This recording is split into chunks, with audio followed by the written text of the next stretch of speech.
Vamos partiendo.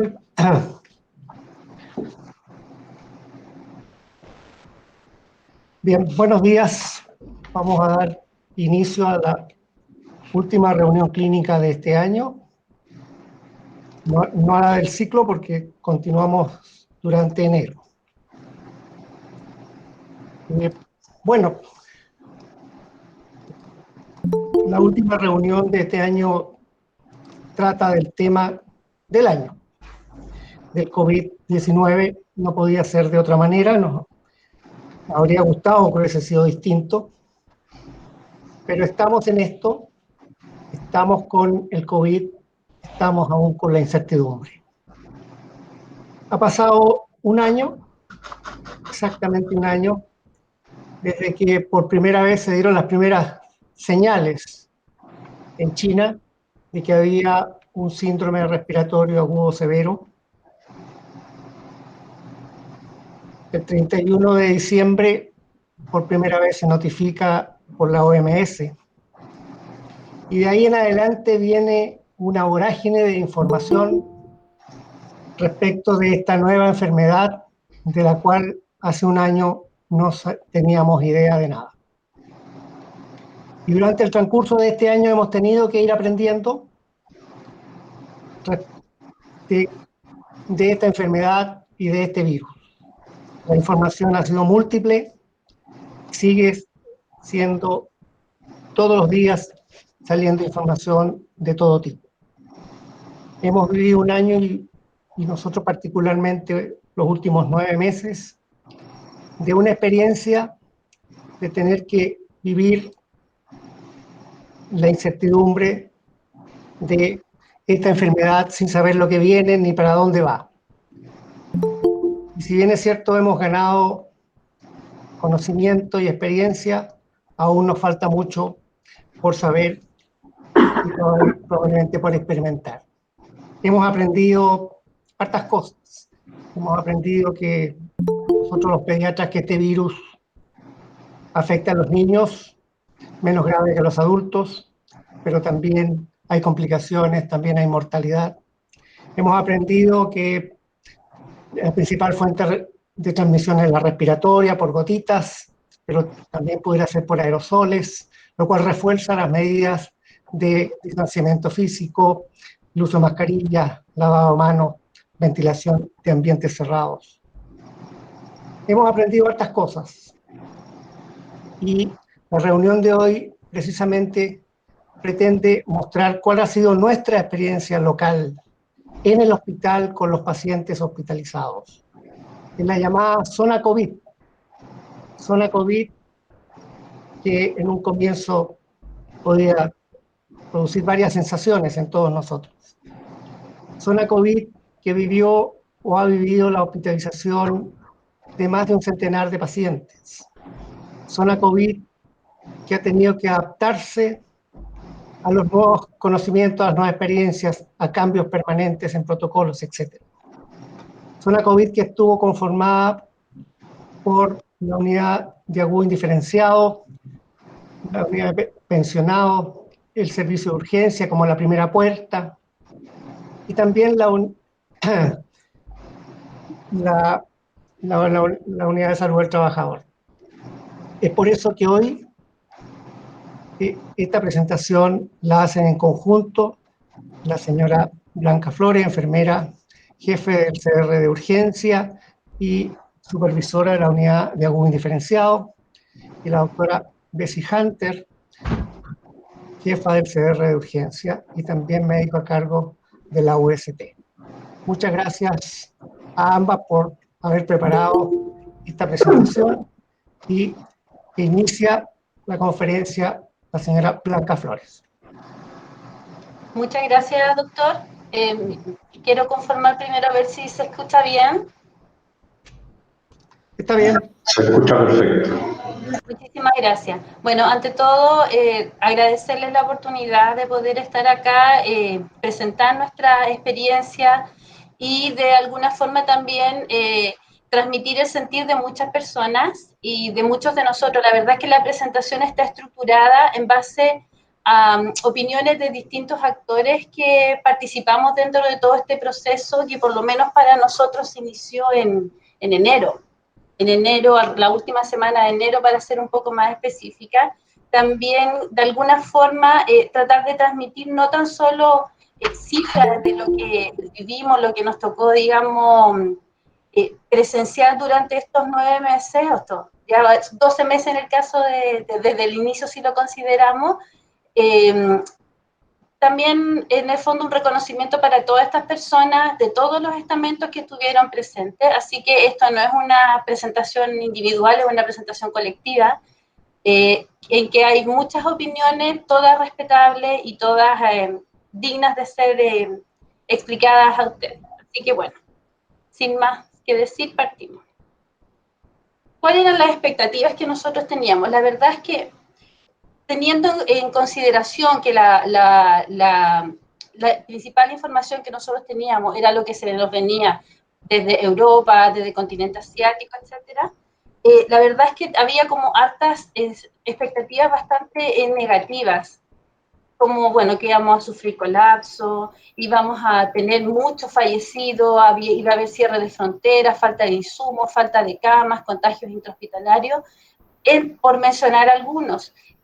Había cierta literatura en el fondo que hablaba del paciente pediátrico, en que, como bien dice el doctor, era bastante menos intenso el fenómeno y era bastante menor la casuística, pero la verdad es que las unidades que estábamos en el fondo, yo creo que sin ánimo de representar a muchos, probablemente gran parte del hospital estábamos esperando un poco que sucediera eso.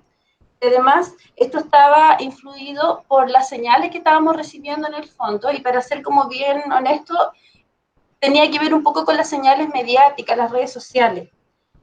Las redes sociales pueden promover cambios en el comportamiento de las personas, y también son testigos de que los seres humanos en el fondo nos adaptamos a lo que se nos estaba viniendo, que eran cuarentenas, etcétera, y el problema es que se generan dos partes en el fondo. Un impacto que es más bien negativo, cuando, por ejemplo, lo que es la difusión de noticias falsas, que lamentablemente son las más fáciles de difundir o las más rápidas.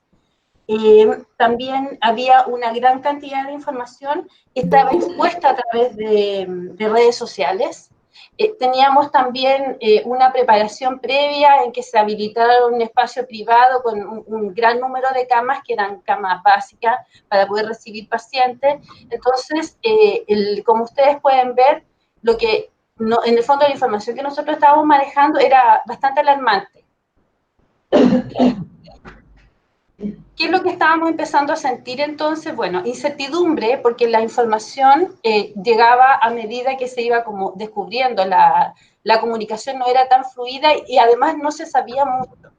Evidentemente esto produce temor en la gente, estrés, molestia justamente por estar desinformado, y la sensación de culpa en el sentido de que, bueno, nosotros íbamos a trabajar con pacientes COVID, por lo tanto podíamos contagiarnos, por lo tanto podíamos contagiar a nuestra familia, a nuestros seres queridos, a los adultos mayores, o equivocarnos en la técnica, lo que nos llevó a veces a sentir algo de culpa, y finalmente la sensación de vulnerabilidad clásica que tiene que tener el ser humano frente al temor. Entonces, ¿cuáles fueron las reacciones de la población, digamos, en general, y también de muchas de las personas que están trabajando? Bueno, este tipo de reacciones, compras compulsivas, en el fondo también un poco sin considerar las necesidades del resto de las personas, el agotamiento del stock total de los insumos que eran como de primera necesidad en ese tiempo. Y bueno, esta es una fotito de un poquito exagerado, una situación que pasó. Lo que pasa es que había una sensación de escasez, y en los trámites de compra que nosotros hacíamos como forma habitual, que eran relativamente rápidos, se convirtió en una especie de calvario, ¿ya? Y esto está motivado un poco por el pánico. Entonces, ¿qué hicimos nosotros como institución y qué medidas también nosotros adoptamos como servicios? Bueno, disponer de información que sea oficial, o sea, que sea verificada y verificable. Se hizo un levantamiento de los insumos existentes, se obtuvieron los EPP necesarios para poder enfrentar la pandemia que se venía, Y lo otro, seguir los lineamientos emanados del comité COVID que estaba formado aquí en el hospital, que se formó, que estaba liderado por el equipo de ellas. Y empezamos a tener, digamos, nuestros EPP y nuestros insumos de primera línea, que ahí hay una imagen para que ustedes lo puedan ver. Esto acondicionó la unidad de UIN diferenciado A y se tomaron como las medidas que requeríamos al respecto para poder empezar a recibir pacientes. Ahí tenemos la sala 205, perdón, en que, como pueden ver ustedes, lo que se ve habilitado son únicamente los box. Lo que está alrededor era como los sectores de preparación para poder acceder a dicha unidad. Esta es la sala 206, donde se hizo una remodelación completa. No sé si se recuerda, para los que lo conocen, era una sala común que tenía 6 camas, se convirtió en un sector de aislamiento con presión negativa y filtro, y donde se armaron 4 box debidamente equipados, una clínica y un baño privado. Se efectuó la segregación de flujos de emergencia según lo que nos dictaba la autoridad. Ahí está la urgencia del frontis como es, y como quedó. Se habilitaron 2 sectores. Ese es el sector clásico, donde dice recepción, era el ingreso clásico era para los pacientes respiratorios sospechosos de COVID, y además conseguimos 2 containers para hacer una pre-triage en el fondo, para poder direccionar los pacientes limpios a otra área. Y esta área, es el interior de la unidad de emergencia, que también era la unidad como de COVID, de sector respiratorio COVID. Y esta imagen que ustedes están viendo ahí es lo que era el pasillo de traumatología, que fue nuestro sector limpio. Ese es el acceso, que es la puerta de salida de emergencia, que es por donde entraban los pacientes limpios, y ese es el box de la UMI, que gentilmente se nos fue cedido, y ahí podíamos atender a los pacientes de medicina limpia. ¿Qué es lo que hicimos? Bueno, se planificaron cuarentenas preventivas para el personal que estábamos en contacto con pacientes COVID. Hubo estrategias que fueron flexibles, que iban cambiando en forma periódica por parte de la dirección, y estas las fuimos implementando. Se procedió con una restricción de visitas, de hecho se prohibieron las visitas en un principio. Nos dimos cuenta que íbamos a necesitar más box de aislamiento, de manera que acondicionamos la unidad de pensionado para pacientes COVID. Y además de eso, se hizo una modelación y un nuevo flujo de atención, instalando en forma como permanente, y de hecho todavía está, la unidad de transición o agudo indiferenciado B, que se ubicaría en la segunda piso de las dependencias de urgencia. Una pequeña imagen, acá se creó 4 box de aislamiento más 2 salas comunes, que al final se convirtieron en 6 box de aislamiento, bastante amplio, que tenían las medidas que necesitábamos.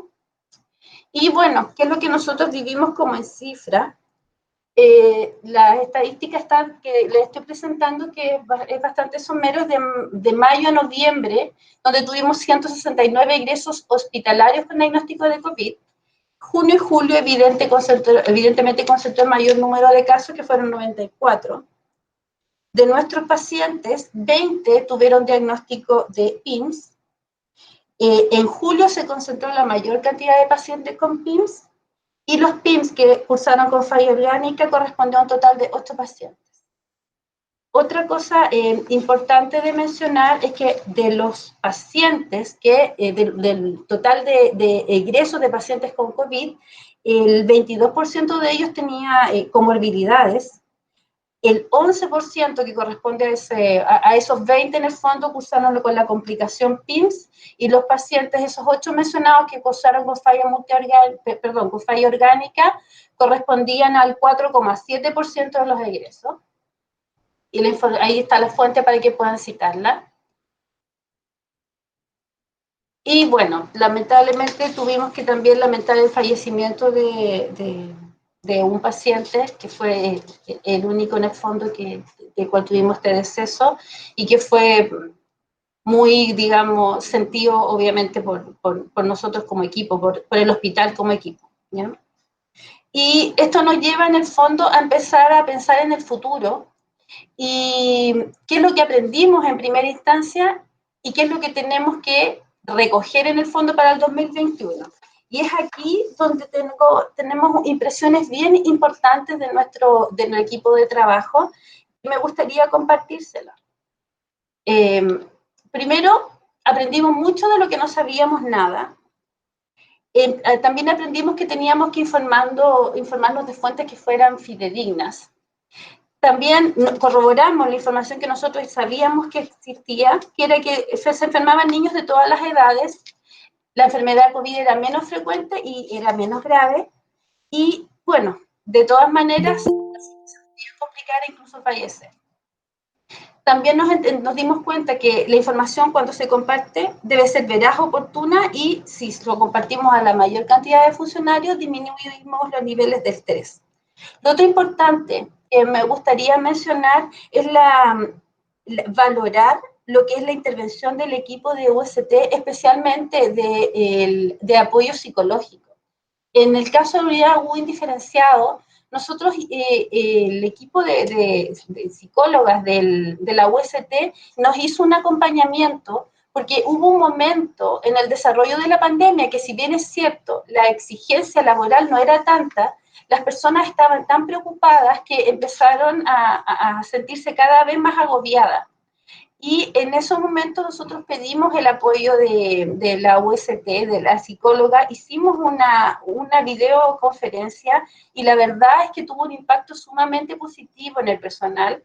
Ya en el fondo se mostró una mirada profesional y también un poco aterrizar hasta cierto punto del estrés que estaba viviendo las personas y verlo como la realidad que estábamos viviendo y entender que si bien es cierto, estábamos pasando por un momento estresante, había instituciones que realmente estaban mucho más desbordadas. Entonces, esa como ubicación que dio la UST, el equipo de apoyo psicológico, fue muy bien recibida, de manera que para nosotros es como hacer una validación extraordinaria. Lo otro, y que es importante considerar que es ser flexible en los cambios y abrazar la incertidumbre. Esto es una frase textual que dijo uno de los médicos que trabajaron con nosotros, que la verdad es que creo que resume mucho el sentir y uno de los mayores aprendizajes. Con respecto al levantamiento de necesidades individuales, una de las cosas que a nosotros nos pasaba, por lo menos en las hospitalizaciones cortas, que es el sentido de la unidad agudo indiferenciado, es que de repente tuvimos a los papás o a los tutores de los pacientes en forma permanente, por periodos de estada más prolongados, no eran en su mayoría pacientes crónicos y empezamos a detectar otro tipo de necesidades y cosas sumamente básicas, a las cuales no estábamos tan acostumbrados como equipo, desde cómo vamos a habilitar los baños, hasta qué alimentación van a recibir, qué se les va a traer, no podían salir los que eran COVID positivo porque eran contacto. Entonces, en el fondo empezamos a interactuar en forma más aún personal con los pacientes y empezamos a ver sus necesidades aún más básicas. Lo otro que es importante que vimos dentro de nuestro aprendizaje es que los equipos tienen una gran versatilidad. Pueden atender perfectamente pacientes complejos. Tomo también como ejemplo la unidad de pensionado. El pensionado de nuestro hospital es más bien quirúrgico que pediátrico. Sin embargo, frente a la necesidad de contar con box de aislamiento, el personal que estaba trabajando en pensionado se puso a nuestra entera disposición como equipo, o sea, fue como un agudo indiferenciado C, si lo queremos llamar de alguna forma. La enfermera, el personal técnico, la enfermera jefe de pensionado, que de hecho asumió gestión de cama, estuvieron como siempre prestos, se hizo capacitaciones al respecto en relación a manejo de EPP, la acogida del personal de pensionado para nosotros fue muy importante y la verdad es que creo que es digno de mención en esta presentación. Y lo último, digamos, que tiene que ver con nuestros aprendizajes es que definitivamente la comunicación entre las unidades clínicas con las unidades de apoyo, que es desde laboratorio, empresas de guardias, aseo, era fundamental. Y también entre las personas que éramos parte de los equipos. Bueno, otra respuestas que nos gustaría dar es, frente a una segunda ola o rebrote, ¿qué es lo que debemos hacer distinto? En el fondo, ¿qué aprendimos de lo que pudimos habernos equivocado?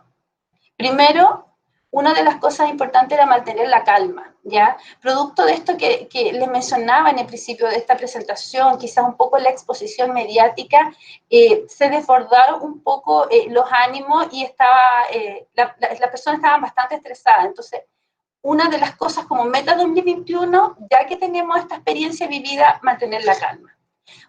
Y esto también muy importante que estuvimos de acuerdo todos los que conversamos de este tema, es que no debemos suspender las visitas de los tutores, de los padres. Estamos en condición de ofrecer alternativas viables que de hecho fueron útiles y sirvieron. Nos coordinamos con la unidad de apoyo psicosocial para poder dar respuesta a las necesidades tanto de los padres como de los niños. Pero en nuestra experiencia, cuando se suspendieron las visitas de los pacientes, la verdad es que fue bastante negativa. Los niños estaban llorando en forma inconsolable, dispusimos de dispositivos para poder hacer la comunicación a través de videollamada con los padres. Los papás bajaban un poco sus niveles de estrés, se tranquilizaban para poder saber la condición de su hijo. El tema es que cuando se acababa la videollamada era como una tristeza tan profunda que sufrían tanto los padres como los niños. Y la verdad, desde el punto de vista como más bien técnico, aumentó el riesgo de caída, el trabajo propiamente tal que tuvo que hacer el personal se enlentecía por tener que hacer procesos que habitualmente los papás nos acompañan, por ejemplo, la alimentación. Entonces, se retrasaban, había sensación de mayor carga laboral. Otra cosa que también fue como una buena idea que surgió es la implementación de un programa de seguimiento de pacientes COVID de alta. Es importante mencionar que sí existe un programa de seguimiento que se hace para los pacientes que sufrieron de PIMS, hay un protocolo al respecto, y también para los COVID positivos que incluye revisión y visitas o controles por varias especialidades, pero desde el punto de vista de todos los que preparamos esto, también hubiese sido importante hacer un seguimiento al alta de aquellos pacientes que no estuvieron tan graves, quizás un seguimiento telefónico. Por otra parte, también había un seguimiento que iba más bien por el lado de IAS, que tenía que ver con trazabilidad y los aspectos como más formales de esta pandemia. Bueno, lo otro es que, como les comentaba, por lo menos la unidad UN diferenciado requirió soporte psicológico por parte de la UCT. La verdad es que un aprendizaje también es anticiparse a la necesidad de este soporte psicológico y no en el fondo tener que coordinar de media pandemia. Y lo otro que también es algo muy importante y que no es solamente para nosotros como institución, comunidad, sino que para el hospital como institución, es supervisar el comportamiento del personal dentro de las unidades para poder disminuir el riesgo de contagio, es decir, mantener el aforo, respetar los tiempos de alimentación, toda esa información, esa supervisión es sumamente importante, y la UST a través de visitas, y de hecho hace poco una visita a las salas de estar, revisión de los aforos, ha tenido un papel fundamental. Otro buen aprendizaje es las líneas de comunicación. Hubo en algún momento en que la información emanaba de todos lados, era información real, fidedigna, en forma interna. Entonces, lo que nos pasó, como éramos una unidad COVID, es que recibíamos información desde distintos actores, a veces la misma, a veces un poco cambiada, y lo otro es que muchas veces no era como tan oportuna. Entonces, no era como raro que tuviéramos que implementar algún tipo de cambio un día viernes, por ejemplo, en que del fin de semana normalmente no estábamos el personal que coordinaba. Entonces, si había alguna innovación en las medidas, yo creo que hay que aprender en el fondo a que esta implementación sea un poco más oportuna. Lo otro que también encontramos que debemos hacer es reforzar positivamente a los funcionarios en su desempeño, y esto en la forma continua. Bueno, esta es una pequeña frase de Steve Maraboli. La vida no se hace más fácil o más indulgente, nosotros nos hacemos más fuertes y resilientes. Quiero también aprovechar de transmitir estos agradecimientos a los médicos que nosotros, enfermeras, personal TENS de la unidad de cuidado indiferenciado, unidad de emergencia, unidad de pensionado. ¿Por qué los nombro? Bueno, estas personas que están ahí nombradas nos ayudaron y colaboraron cuando le hicimos una pequeña entrevista para ver justamente cuáles eran las respuestas a las dos últimas preguntas que les acabo de decir. O sea, qué aprendemos y qué debemos mejorar. Bueno, les agradezco mucho y le doy paso a la doctora Hunter. Muchas gracias.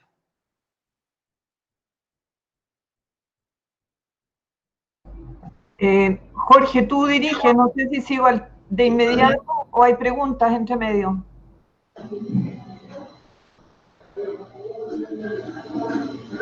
Yo creo que continúa, Bessie, y seguimos, hacemos las preguntas al final, por favor. Sí, las preguntas al final. Una ventana.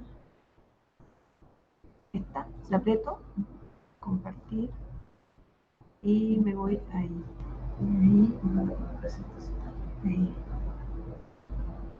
Ah, ¿se ve? Sí, se ve. Sí. Yo no veo nada. Solo pon el telón y listo. El telón. El telón del PowerPoint, de nueva presentación.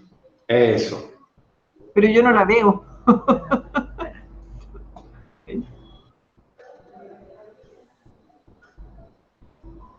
Ahí, ya, ahí se... Eso. Ahí solo vas a ver tu pantalla, no nos vas a ver a nosotros. Perfecto.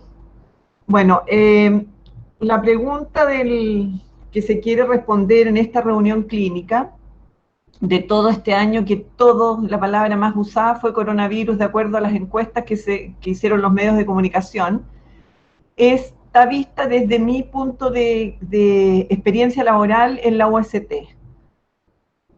No sé si recuerdan esta foto. Yo me acuerdo que fue una de las primeras fotos en que era aterrorizante ver una calle de Wuhan con una persona fallecida. Parte de una primera foto en que solo está el cadáver de la persona, y después estas otras fotos donde llegan los funcionarios de algún servicio de rescate, que no se acercan, no lo tocan, nadie se acerca, todo el mundo corre, y la duda era si esta persona iba hacia un hospital que quedaba cerca de ahí. Las noticias en ese tiempo eran muy, muy inquietantes, en todos los canales de televisión. De a poco la pantalla era solo coronavirus. De China se sabía, pero no mucho. De Italia se veía que fallecían los nonos después de las visitas, de que iban los nietos que seguían con su vida normal. Y en España, que también era dramático. Se identifica el virus, se sabe que es un coronavirus, y lo llaman inicialmente N-coronavirus, por nuevo. Y la enfermedad que causaba en ese momento, al comienzo, no tenía nombre.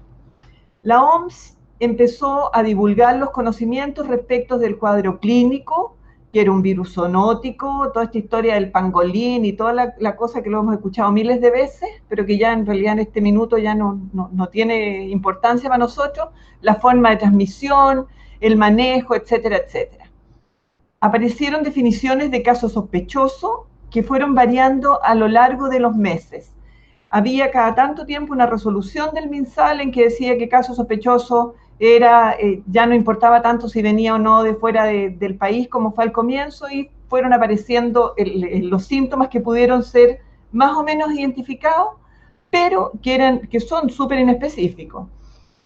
Yo recuerdo que en ese momento la OMS, que ha sido en algún diario, la tildaron de esquizofrénica, no recomendaba en ese momento uso de mascarillas para quienes no estuvieran enfermos.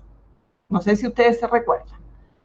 Bueno, ¿qué fuimos haciendo nosotros acá, viendo todo esto que venía del resto del mundo?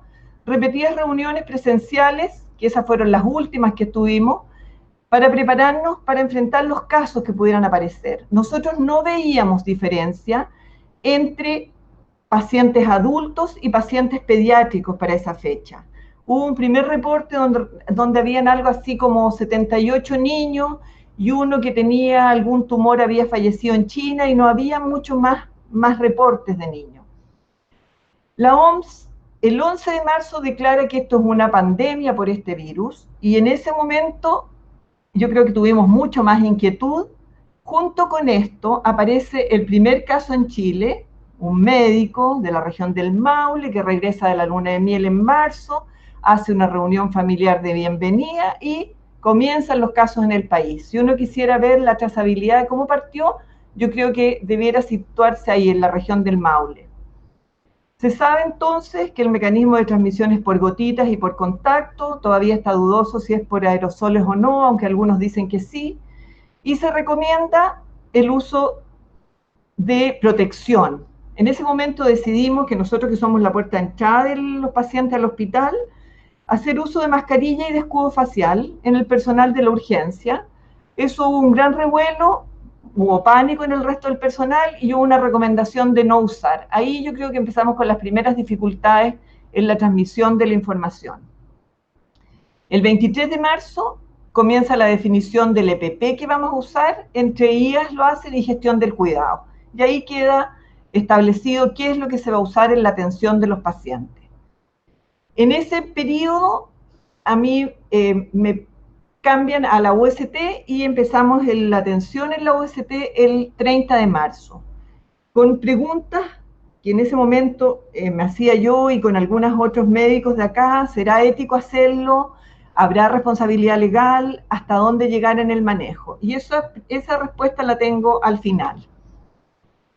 El primer funcionario atendido fue el 30 de marzo y la PCR fue negativo. Los síntomas que mencionaba eran los que estaban ya establecidos por la OMS, pero su resultado fue negativo. En ese periodo hubo muchas consultas por síntomas gripales e inespecíficos y lo más frecuente como causa de consulta era cefalea. Y la PCR para SARS-CoV-2 fue negativo en casi todos los que consultaron en abril, ¿ya? Excepto, después vamos a ver cuántos casos hubo en abril, pero de esos solo uno fue de acá del hospital, diagnosticado acá. Los otros fueron extrahospitalarios. Recuerdo que en ese periodo, cuando empezamos, las RPC se iban al ISP. El compromiso inicial en las primeras reuniones era que en 48 horas íbamos a tener el resultado, pero a poco andar, los días de espera eran eternos, hasta 6 días a veces por el resultado. Otras veces informaban que la muestra no era adecuada y todo lo que llevábamos esperando con pacientes y con funcionarios era perdido. Hasta que, la otra diapositiva viene, tuvimos las PCRs acá. Bueno, solicitamos RPC SARS-CoV-2 frente a corta evolución de síntomas. Todos eran negativos, eso fue lo que vimos en el contexto general.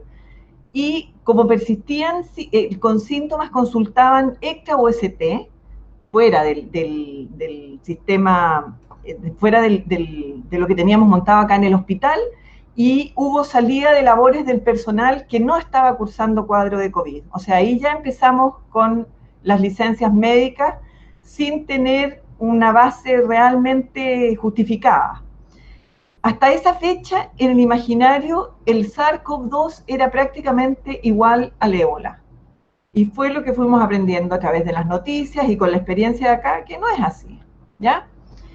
Se inició el procesamiento de la RPC SARS-CoV-2 en nuestro hospital, luego de un corto periodo de marcha blanca, sin restricción en el número de toma de muestras, que eso es fantástico, y el resultado en corto tiempo y confiable. Eso yo diría que fue el logro más importante en lo que fue el enfrentamiento de los casos de coronavirus. Así que un 5 estrellas para la doctora Álvarez y mi reconocimiento por haber logrado montar esta técnica a corto andar del proceso de la pandemia aquí en Chile.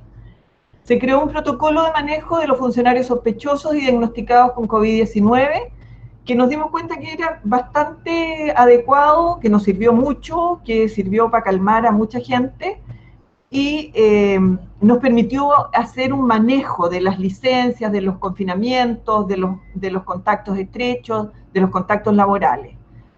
creamos una ficha acotada a la definición de caso sospechoso con detección de los factores de riesgo que aplican para COVID-19. Y conocimos y empezamos a aplicar una encuesta para determinar los contactos laborales en funcionarios en contacto con pacientes con COVID-19. Fue muy importante para orientarse en el manejo de los contactos, si es que eran alto o bajo riesgo de contagio, insistir en el uso de EPP y tranquilizar a los funcionarios expuestos a los casos positivos. Cuando se daban cuenta con las preguntas de que no habían estado expuestos en forma dura al caso, había una situación de se tranquilizaban. Otro hito importante fue el entrenamiento para todo el personal clínico y esto creo que ha rendido sus frutos y es importante en la situación en que estamos. La notificación en el Epivigilia, que era un parto, porque eran muchísimas personas que consultaban, se hacía horas más tarde, fue cambiando, iba cambiando de acuerdo a lo que se iba conociendo en el mundo, y de repente abríamos el Epivigilia y habían otros datos que no habíamos preguntado y había que volver para atrás, tratar de rescatarlo. Repetidos definición de casos era súper importante la condición de viajero con llegada en los últimos 14 días al país, y eso era un sello súper importante para considerar casos sospechosos asociados a algunos síntomas. Y esto me da la impresión que vamos a empezar a vivirlo nuevamente con las consideraciones dadas por las mutaciones del virus. Nosotros ahora sabemos, en ese tiempo pensábamos que esta era una enfermedad que habiéndola adquirido no la íbamos a repetir, y no es así. Uno se vuelve a infectar, a lo mejor por el mismo virus, por una mutación, ¿ya? Y que el background de personal enfermos que lo íbamos a tener disponible para una segunda ola, pero nos dimos cuenta que no es así, y la literatura dice que no es así. Por lo tanto, todos los que han tenido y los que no hemos tenido estamos igual dispuestos. Hacíamos atención todo el día en la UST a funcionarios y también a algunos familiares de los funcionarios que iban en ese momento a los sitios de atención como SAP o urgencia, y eran horas o 12, 14 horas de espera, y finalmente terminábamos viendo los pacientes acá. Obviamente que no eran pacientes graves. Hicimos entrega de una cartilla con medidas de aislamiento domiciliario, que yo creo que fue muy importante porque la gente aprendió cómo cuidarse, vio que cuando uno ve que las cosas están escritas tienen como otro peso, y eso se logró. Y hubo seguimiento telefónico por parte de la enfermera o las enfermeras que estuvieron en la UST en ese tiempo. Aquí están los casos con RPC de SARS-CoV-2 positivo por mes. En abril hubo 5 y de esos solo 1 fue de acá del hospital. En mayo llegamos a 97 más o menos. En junio fue nuestro peor mes. Llegamos a 121. En julio ya fuimos bajando, alrededor de 27 o 28. Agosto mucho menos, septiembre, octubre, noviembre, y en diciembre aún mantenemos, pero poquito. ¿Qué es lo que uno lee en esto? Toda esta columna, por ejemplo, los de mayo tenían por lo menos, eran en ese periodo de tiempo 14 días desde el inicio de los síntomas de licencia médica. Algunos eran de unidades críticas, se volvía a tomar PCR y si persistía positiva no podían reintegrarse. O sea, esto léanlo con 2 semanas de reposo más una cantidad no despreciable de muchos más días de licencia médica. Aquí, separados por unidad de lo que rescatamos de las fichas hechas, a lo mejor si uno suma esto no da exactamente los 185 funcionarios que están diagnosticados con coronavirus, pero esta es la distribución más o menos. La urgencia se llevó las palmas. Si nosotros hacíamos trazabilidad, en general las personas no podían identificar un paciente que fuera el caso confirmado, pero sí había en la parte de la residencia, había contactos estrechos o en las casas. Junto con esto hubo mucho personal que ingresó por campaña y esas personas más se contagiaron. Luego viene cirugía, de 19 personas, alimentación, que ahí hubo un brote y fueron prácticamente, hubo un caso índice que era extrahospitalario y después todos fueron por contactos estrechos en las residencias. En TMO, que fue donde falleció el paciente, fueron 12 funcionarios, en agudo más o menos lo mismo, luego segunda infancia tiene menos, rayos alrededor de 8 o 9, lactantes, laboratorios, este fue más tardío, fue alrededor del mes de agosto, cardiovascular, incluyendo las UCI, los CAE, oncología, la UPC pediátrica, que fue súper poco considerando que tuvieron estos pacientes que tenían PIMS, algunos con PCR positiva, y otros pacientes que llegaban por otras causas que sí tenían COVID. O sea, eso es un gran logro porque hubo en un minuto una situación súper difícil y yo creo que ahí el personal aquilató qué fue lo que pasó. Y el CAE de otorrino, quiero mencionar, hubo 3 funcionarios con COVID y los 3 fueron médicos, lo que refrenda lo que dice la OMS, que están más expuestos que en todos los que estén cerca de la cara, o sea, otorrinos, oftalmólogos, dentistas, tienen alto riesgo de contagiarse.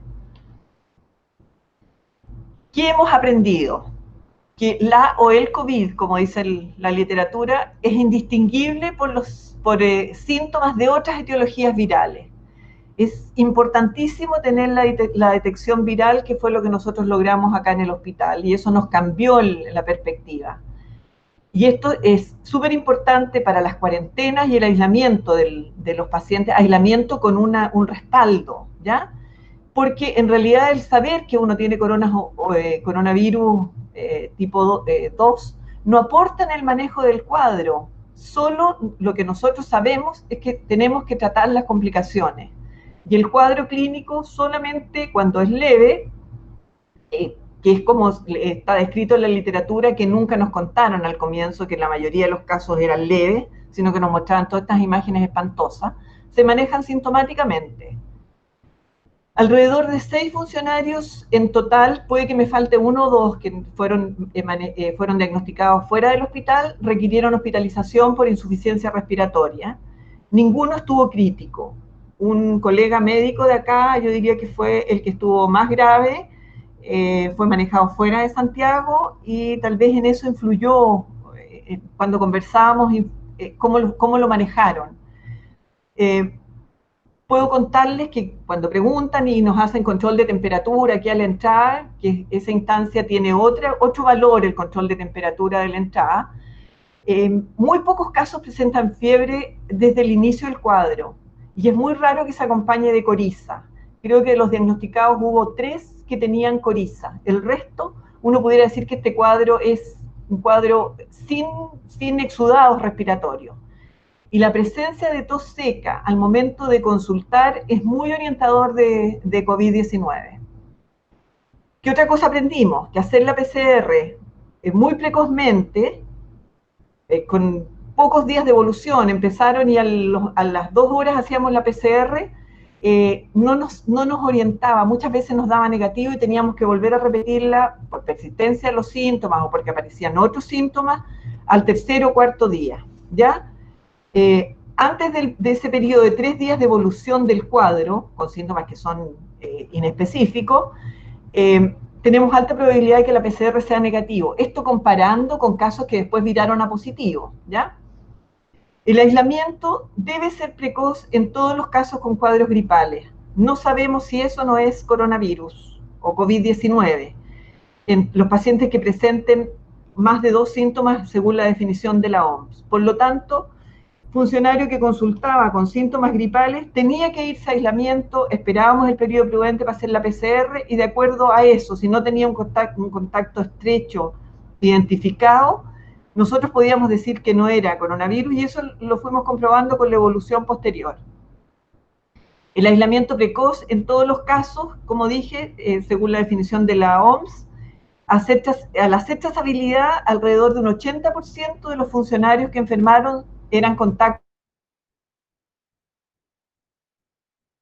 a otras casas, cuarentena y están. Y lo que se vio y pudimos comprobar que el talón de Aquiles de las estrategias actuales para controlar la pandemia... Percy, disculpa, vas a tener que cargar de nuevo la presentación porque te sacaron, disculpa. Ay, deja de compartir. Fuera de nuestro control, mil disculpas. Escape.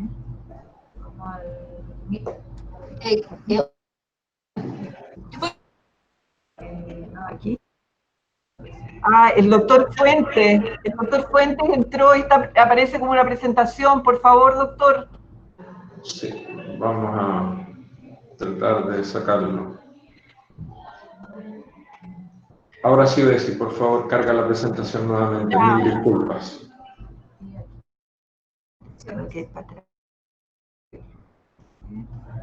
Ahí vamos bien. ¿Ahí? Espérate, íbamos aquí. No, aquí. Aquí y pantalla. Ya, y como dije, el talón de Aquiles es, para tratar de controlar la pandemia, son los casos asintomáticos que no son despreciables. Y eso nos dimos cuenta cuando hicimos el estudio de anticuerpos que hizo la doctora Álvarez. Que hemos aprendido también que con el EPP actual en uso, mascarilla, escudo antiparras, la bata, más el lavado de manos frecuente, el personal clínico está bien protegido de contagio en la atención de los pacientes. Que tenemos que insistir en respetar el distanciamiento físico entre las personas, entre funcionarios y pacientes, y entre funcionarios y padres. Y si es que la necesidad de contacto, la atención entre el paciente, el EPP que está en uso es adecuado. Tenemos que ventilar varias veces al día las habitaciones y las residencias, los boxes de atención con las ventanas abiertas idealmente. Es verano, eso tenemos que aprovecharlo ahora, y quiero decir luego de haber leído recomendaciones que ventilar no es igual al uso de aire acondicionado. Por favor, no confundan, y ventilar significa hacer corrientes de aire, abrir ventanas, abrir puertas. ¿Qué otra cosa más? Contacto en la evaluación y en la respuesta a los funcionarios cuando atienden pacientes, pacientes con coronavirus, eso significa que no hubo uso adecuado del EPP. Las quejas de los adultos consultantes en la UST era que nadie controla en las calles. Yo creo que debe existir un autocontrol. No salir si no es necesario, no exponerse si puede evitar la situación, mantener la distancia, siempre, aquí en la calle, en la casa, si es que las personas salen a trabajar en distintos... No salir, ¿no? Y lavado de manos frecuente, y el uso de la mascarilla cubriendo la boca y la nariz. Si usa mascarilla y no se tapa la nariz, no sirve de nada. Debe mantenerse las cuarentenas administrativas, pero con responsabilidad de los beneficiados. Vimos que un número no menor volvía habiéndose contagiado en ese periodo. No hacer celebraciones con asistencia mayor, ¿no? Ustedes vieron, mayo, junio fueron nuestros peores meses y son los meses cuando parte el invierno. Y respecto de esto, no tuvimos campaña de invierno en pacientes pediátricos. Probablemente mientras se mantengan las medidas para control del brote de coronavirus, no tendremos campañas de invierno como antes. Nosotros habitualmente acá en la urgencia teníamos consultas de alrededor de 175, 215 pacientes, y ahora el día que más tuvimos 6. Ni en junio ni julio, fue alrededor de octubre. ¿Qué cosa vi y contar que no tiene nada que ver con el cuadro, sino que más bien con la situación sociológica actual? Es que todos los funcionarios atendidos tienen celular. Alrededor de 5 de todos los atendidos, que fueron más de 1000, fueron alrededor de 1008, no tenían mail. Un grupo no menor de los funcionarios vive en condiciones de hacinamiento. El grupo más numeroso de quienes enfermaron viajan en locomoción colectiva. Gran tiene tatuajes, y en esto no mirado como algo voyerista, sino que pensando en virus de hepatitis B, virus de hepatitis C, que tal vez no tengan el conocimiento, aunque de que puede ser una fuente de contagio. y pudimos comprobar que sí existe el síndrome post-coronavirus, en síntomas leves en general entre el personal. Pérdida del olfato, que algunos que se enfermaron en mayo aún no recuperan, fatiga en algunos, pero que no les impiden realizar las actividades, tos importante, alrededor de un mes sin tener ninguna condición de daño pulmonar crónico. Y la pregunta que yo me hice al comienzo, si era ético o no la responsabilidad legal del atender pacientes adultos siendo pediatra, yo creo que sí es ético hacer atención del adulto. El 80% de los casos de coronavirus, como dice la literatura y como con la experiencia nuestra, son casos leves. ¿Qué ventaja tiene que uno haga atención en estos casos? Es que tienen un rápido acceso a una evaluación básica. Yo no pretendo ser internista ni audióloga. Se le pueden dar indicaciones de aislamiento, se puede hacer manejo sintomático y educación en relación a los síntomas de alarma. Y por supuesto hay que hacer repaso de algunas materias de medicina interna. Y yo quiero recalcar aquí que dentro del manejo de las pandemias, como segundo punto, el primer punto en el manejo de las pandemias es tener la infraestructura, que eso es más difícil de lograr muchas veces. El segundo punto se considera la reconversión del personal, previa instrucción en las nuevas tareas, y es algo que todos debemos considerar como posibilidad en el futuro. No solo en esta pandemia, porque yo creo que irán a haber otras pandemias, y esto es algo que tiene que ser aceptado por los médicos y por el personal. ¿Qué otra cosa más hemos aprendido? Que debemos mantener el suministro de equipos de elementos de protección personal, y que aunque el hospital no sea moderno, tenemos que intentar lograr el mayor número de habitaciones individuales, porque esta, como dije, no va a ser la única pandemia en los siguientes años. Tal vez un grupo nuestro, esta va a ser la única y última que vamos a ver, pero para la gente joven probablemente tendrán una o dos más adelante en su vida laboral. Que hay que cumplir las indicaciones de IAS en cuanto a la prevención de contagio, que está probado, está visto. Hay que hacer protección, porque el que no se protege, el que no tiene el distanciamiento, se va a contagiar o tiene alto riesgo de contagiarse. Y tanto tiempo esperando y escuchando alrededor de septiembre, octubre, la vacuna, que venía la vacuna, y finalmente logramos que la vacuna esté en el país, empezó ya la campaña, pero sí aquí hay que ser cauto y hay que evitar los comentarios negativos frente al personal. El personal no tiene la formación, la educación, la instrucción en cuanto a conocer de qué se trata la vacuna, cuáles son sus eventos adversos, cuál es el riesgo-beneficio, y eso puede crear temores y hacer fracasar una campaña de vacunación que realmente tiene una tremenda implicancia en la infraestructura para poder hacer el traslado de las vacunas. Yo quiero agradecer especialmente al equipo de UST, es un equipo bien aquilatado, con gente que es bastante colaboradora, siempre dispuestos a cooperar, muy empática con el personal, y que para mí fue un tremendo apoyo. Agradecimientos al resto de las personas de la urgencia, a la doctora Cavieres, que se quedó a cargo de la urgencia, y en general a todo el personal. Yo creo que nos hemos comportado en forma bastante adecuada, y ahora solo resta pedir que se adhieran a la campaña de vacunación. Muchas gracias. Muchas gracias por las excelentes presentaciones de la señora Blanca y de la doctora Hunter. Bueno, las felicitaciones están en el chat, a las cuales por supuesto me sumo. Felicitaciones a todos los equipos que han enfrentado esta pandemia en el hospital, tanto en el área COVID como en las áreas no COVID y por supuesto en la UST. Doctor Guerrero, si me ayuda con las preguntas, yo veo...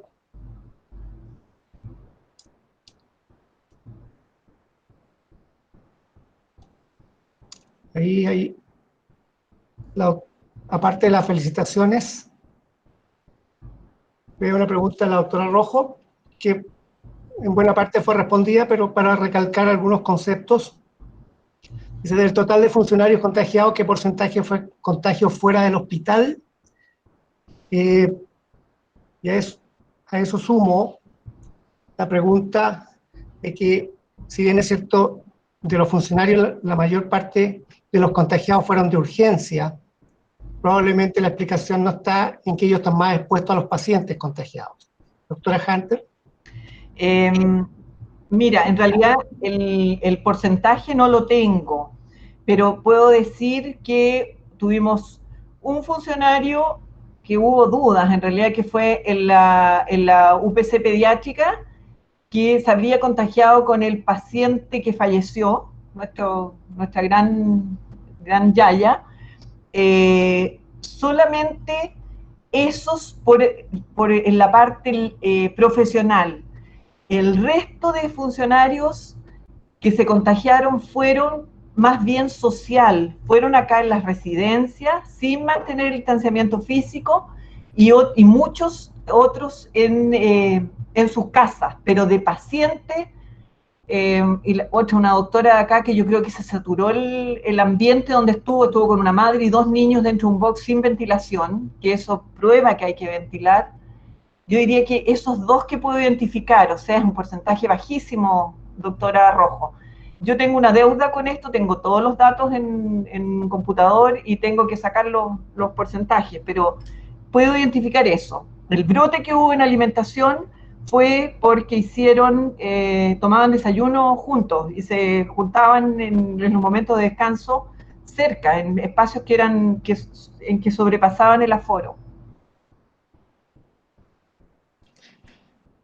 Bien. El doctor Antonio Banfi, aparte de felicitar, pregunta: entre los contactos familiares del personal con SARS-CoV-2, ¿hubo casos graves? Sí, lamentablemente hubo casos graves y hubo fallecimientos de padres de funcionarios, varios. O sea, de los funcionarios, una que tengo así en mente, la persona se encontraba en cuarentena administrativa, nuestra funcionaria, y su madre falleció. Llevaba en cuarentena administrativa por lo menos 2 meses, porque además tenía factores de riesgo para un coronavirus grave. Y otros que sí, hubo varios funcionarios que tuvieron fallecimiento de sus padres, de hermanos. Lo tengo registrado y en este minuto así por lo menos 8, lo que no es menor. Sí, claro. La pregunta de Tatiana Espinosa, felicitaciones. Y la pregunta es: ¿aún piden PCR COVID para reintegrarse al trabajo o bastan los 14 días de aislamiento? En esa parte estamos los funcionarios que tienen desempeño en unidades críticas, léase UPC de pediátrica, UTI pediátrica, neonatal, de cardio, TMO, oncología, sí estamos haciendo PCR en el reintegro. Los que no están en contacto con pacientes graves o críticos, no estamos pidiendo. O sea, basta con el periodo de aislamiento, pero que estén asintomáticos al momento de reintegrarse. Si mantienen todos o algún síntoma, aunque sean de estas unidades que no son críticas, hacemos PCR. La doctora Virginia Valdés pregunta: ¿siempre fueron suficientes los medios de protección personal? ¿No hubo falta de insumos?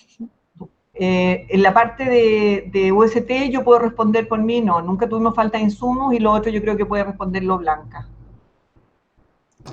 Hola, no, la verdad es que no tuvimos problemas con respecto al suministro. Sí es importante mencionar que desde el inicio, digamos, de toda esta situación de pandemia, el nivel de especulación de los proveedores fue impresionante. O sea, nosotros compramos mascarilla N95 en enero a 500 pesos y terminamos comprándola alrededor de 9.000 pesos. Y pasó también con temas, digamos, de falta de suministro, pero a nivel de Senabas. Dentro del hospital, nosotros nos proveímos de insumos más o menos la última semana de enero. Así que no tuvimos cortes, afortunadamente. Sí tuvimos que controlar alto los insumos. Y además, cuando se implementaron las primeras capas, aprovechamos también de ser un poquito buenos con el medio ambiente y empezamos a utilizar batas antifluido que eran que se podían lavar a altas temperaturas, y había un convenio con ropería. De manera que la verdad es que afortunadamente, por lo menos nosotros no pasamos con tanto temor de perder la cadena de suministro. Gracias. Gracias. Para cerrar las preguntas, la doctora Catalina Mijovilovich, del Hospital Roberto del Río, tiene 2 preguntas. ¿Qué están haciendo en relación al apoyo psicológico de los funcionarios? Y si tuvieron funcionarios con exhibición de funciones. En la parte del apoyo psicológico, lo que comentó Blanca, que hubo una intervención en agudo indiferenciado y en general en el periodo álgido. En este seguimiento telefónico se preguntaba cómo estaban, la enfermera que conoce prácticamente a todo el personal, y les preguntaba a las personas si necesitaban algún apoyo psicológico, se les hacía intervención telefónica. En general, así como del hospital todo, no hay un plan así estricto y pauteado de cómo hacer la intervención psicológica. Y sí tuvimos funcionarios con exhibición de funciones, que son muchos. Todas las embarazadas, que hubo embarazadas que partieron ahora durante la pandemia con embarazo, obesos mórbidos, hipertensos con repercusión cardíaca, algunos diabéticos, inmunosuprimidos. Hay muchas personas, no estoy segura, pero creo que sumando todos son alrededor de 300. Muy bien. En honor al tiempo, entonces, agradecer nuevamente la presentación que hoy nos han brindado la doctora Hunter y la señora Blanca Flores. Y nada más que desearles un muy buen año o un mejor año 2021 para todos. Y nos encontramos entonces en la próxima reunión. Buenos días.